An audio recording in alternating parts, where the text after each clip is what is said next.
जनपद के किशनदासपुर में आप आए हैं, क्या मामला है?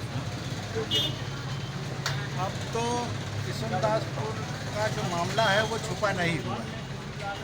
इसमें पूरा प्रशासन, शासन और सामाजिक जितने संगठन हैं, पार्टी, सबके बीच ये पहुंच चुका है, ये दबने वाला नहीं है। इस घटना का हम निंदा करते हैं। जो जघन्य अपराध हुआ है, जो हत्या की गई है और जिस तरह से पुलिस प्रशासन का रोल है वो निंदनीय है।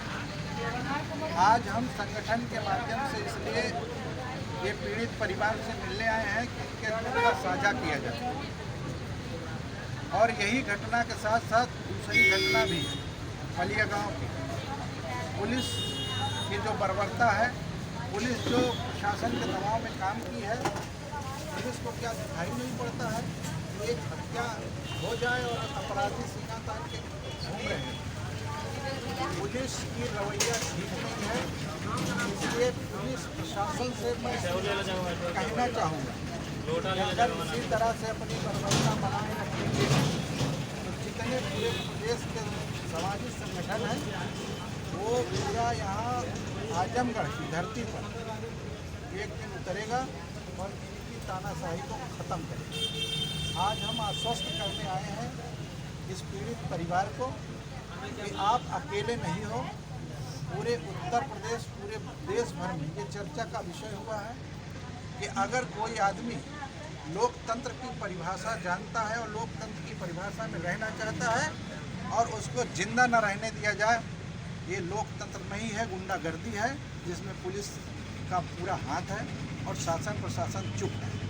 तो ये गरीब मजलूम जो लोग हैं, जो उनके साथ अन्याय होता रहेगा, तो ये समाज अब चुप बैठने वाला नहीं है। वो बिल्कुल तैयार हो गया है और इनके साथ खड़ा रहेगा। हम सब इनके साथ हैं। इसलिए आज हम इनसे इनके दुख साझा करने के लिए लखनऊ से चलकर यहाँ आए हैं। और पूरे उत्तर प्रदेश तो नहीं, हम तो 4-6 जिले के लोगों से बात की है कि हम यहाँ पहुँच रहे हैं। ये बड़ी तादाद में, बड़ी संख्या में जो लोग यहाँ आए हैं, वो इलाहाबाद से भी आए हैं, मिर्ज़ापुर से भी आए हैं, बनारस से भी आए हैं, महाराजगंज से आए हैं, गोरखपुर से आए हैं, आपके कई जिलों से, देवरिया से लोग आए हैं, कुशीनगर से आए हैं, बलिया से लोग आए हैं। ये सब संगठित होंगे और इनके जो साथ अन्याय हुआ है न्याय दिलाने का काम करेंगे। ये करते हैं हमारे। आगे आपकी क्या मांग है सरकार से? हमारी सरकार से मांग है कि अगर सरकार अपने अचेतन अवस्था में नहीं है तो चेतन अवस्था में आके पीड़ित परिवार को कम से कम उस परिवार से एक आदमी की नौकरी दी जाए, उनके बच्चों के भरण पोषण की जिम्मेदारी ली जाए, इनकी सुरक्षा की व्यवस्था की जाए। और मैं तो ये भी कह दूंगा कि सरकार और यहाँ का प्रशासन इनको असलहा भी मुहैया करे। ये ऐसे जैसे रंगबाजी हो रही तो ये लोग भी अपनी सुरक्षा में अपना काम कर सकते हैं। इसलिए इनको भी असलहा की मांग करते हैं और इनको मुआवजा दिया जाए। उनका परिवार का भरण पोषण की जिम्मेदारी सरकार लेगी। मैं सरकार से सरकार मांग अगर पूरी नहीं करती, आपकी आगे क्या रणनीति बनेगी? मांग नहीं पूरी कर रही, सरकार अपनी जिम्मेदारी पूरी नहीं कर रही, इसीलिए तो हम लोग यहाँ। आपकी आगे रणनीति क्या होगी?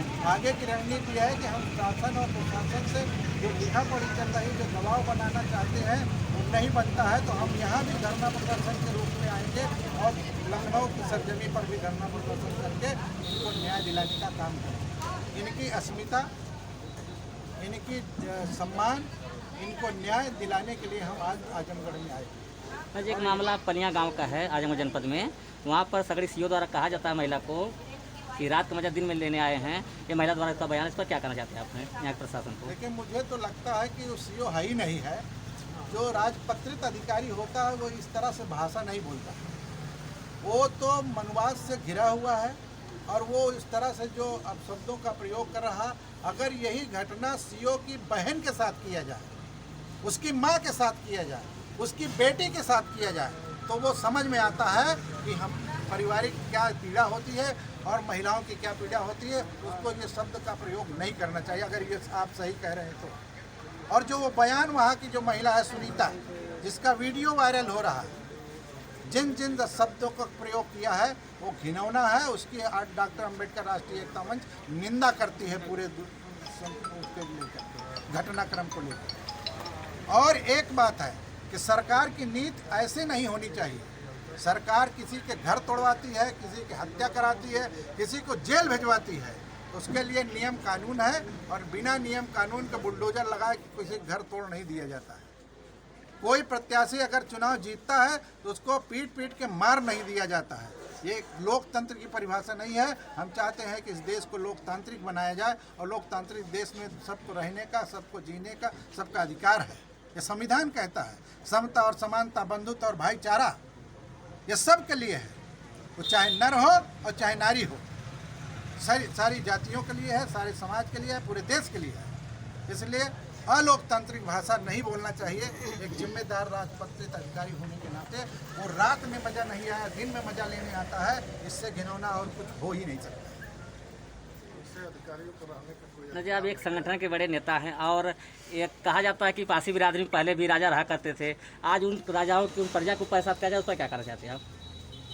देखिए, ये कालांतर की बात है कि पासी बिरादरी राजा होते हैं। आज राजा के पेट से या रानी के पेट से कोई राजा नहीं पैदा हुआ। आज हमको लोकतांत्रिक जो ताकत मिली है उससे हम राजा बनेंगे, उससे हम राजपाट चलाएंगे। और ये राजा कह कर के हम राजा नहीं हैं। हम तो राजा के खानदान हो सकते हैं लेकिन हम राजा नहीं हैं। हम आज लोकतांत्रिक जो संरचना है, जो संवैधानिक संरचना है, उसके तहत जीना चाहते हैं, उसके साथ रहना चाहते हैं, उसके साथ कहना चाहते हैं कि हमारा जो हक है, जो हमारा हकूक़ है, वो हम उसको लेना चाहते हैं और उसको करना चाहते हैं।